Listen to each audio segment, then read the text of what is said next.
Horton White stood behind the bar, a picture of Neil Diamond autographed to him hung on the wall above the rows of liquor, right behind the one of Hazel Atkins. Everyone around Boone County had a soft spot for old Hazel, but Horton couldn't say the same about Neil. Folks just didn't care much for the old crooner and weren't the least bit shy about letting him know it. Horton kept the picture up nonetheless, because he liked Neil Diamond a lot, and because this was his bar, and he'd put up anybody's picture he damn well felt like. Of course, if folks didn't start buying some drinks soon, this wouldn't be a bar much longer. Be just another rundown shackle on the highway. The first of the month was almost on him, and Horton had no idea how he was going to make rent. He knew he couldn't afford to be late again, not with the general threatening to bust up the place if he was.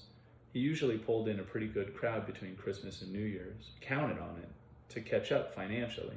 But not this year, especially not tonight. Maybe 30 folks had shown up, tops, about half his usual crowd. And the worst of it, no one was buying. He had to let his cook go last month, which left him managing the bar while trying to take short orders. Not that anyone was exactly lining up for his burnt french fries and microwave hot dogs.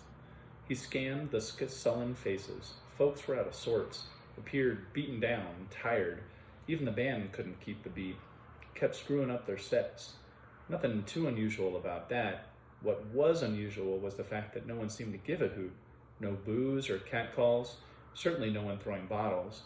Only 2 people were on the dance floor, Martha and Lynn, dancing with each other as usual on account of none of the men wanted to dance with them. Other than a handful of bikers, it was mostly regulars, Rusty, Jim, Thornton, and the rest of that bunch from the mill.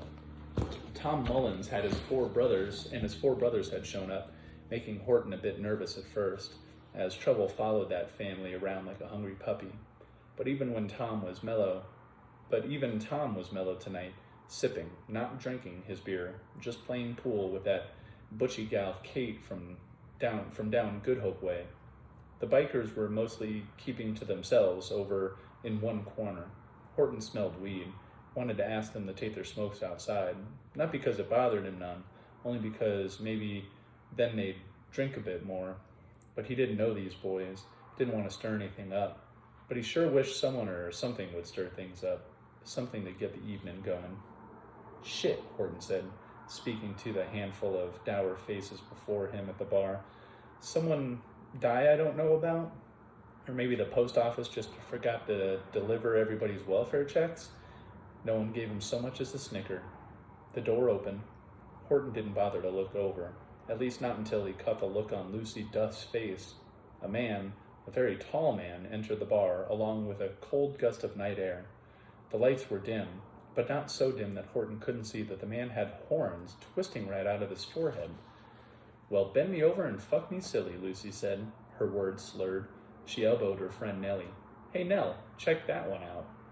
6 more figures came in behind the tall devil man, dressed in old-time costumes, their faces streaked black. Some of them wore furs and masks with horns, but it was their eyes that made Horton uneasy. The way they caught the light and gleamed orange in the shadows. Is this a joke, Horton wondered? Someone's got to be playing a prank on me, because last I checked, we weren't running any costume contests. He spied a large sack.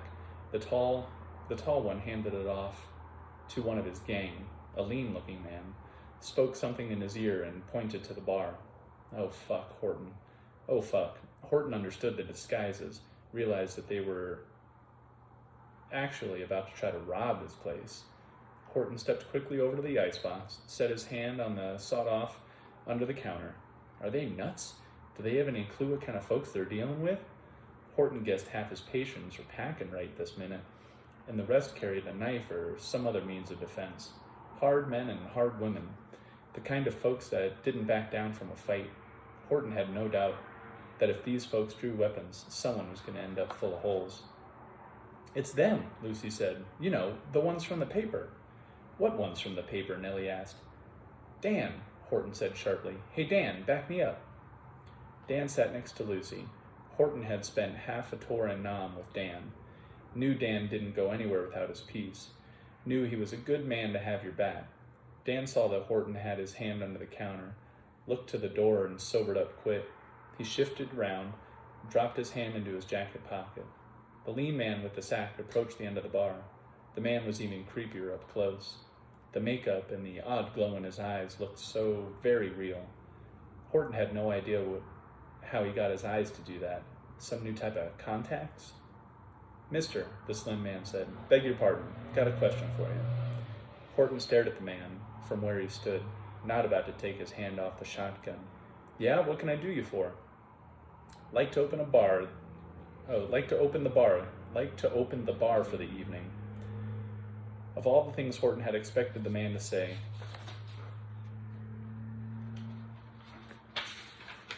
that wasn't on the list. He cut a glance over to Dan, but Dan's eyes stayed locked on the man. "I bet you would, son," Horton said. Bet everyone here would.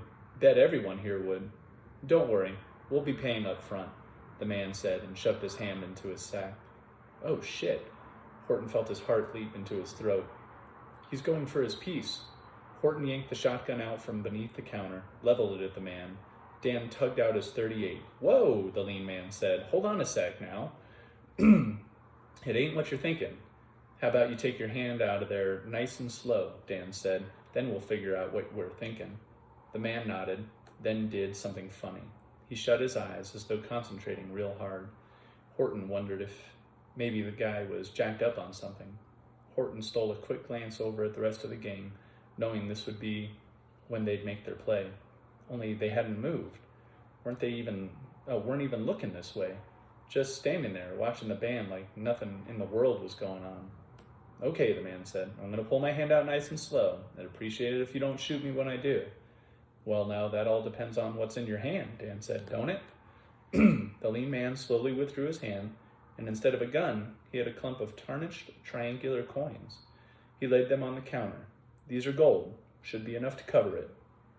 "This some sort of joke?" Horton asked. The man shook his head. He didn't look like he was joking. "He wants to pay with play money," Dan said and chuckled. Horton started to join in when a glint of gold caught his eye. He stepped forward for a closer look. Horton had done a spot of panning in his day with his grandfather in the hills. He knew what real gold looked like, felt like, tasted like. He picked up one of the coins, weighed it in his hand, bit it. His breath left him. "Well, I'll be damned. Dan, this is real." He counted 7 coins in front of him, more than enough to buy all the beer and liquor in the joint.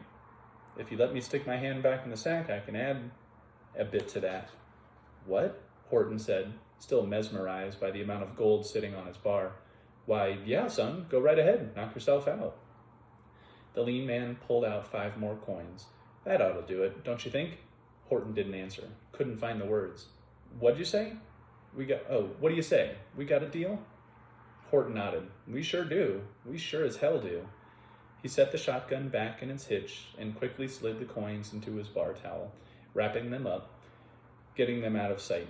He was amazed at how heavy they were. Hell, he thought, got rent covered for a year or so, maybe even a vacation or 2. He hid them under the ice chest, out of reach of any sticky-fingered barflies. Nellie, who had been nursing the same beer all night, gave Horton a sheepish smile. "Why, I'll take a shot of bourbon, Bob, straight up, and make it the good stuff, will you?" "Yeah, me too," Lucy said. "Make mine a double." She looked the lean man up and down. "Hey, just who the fuck are you guys?" The man smiled. "You'll see. Just keep your eye on the tall, ugly one over there."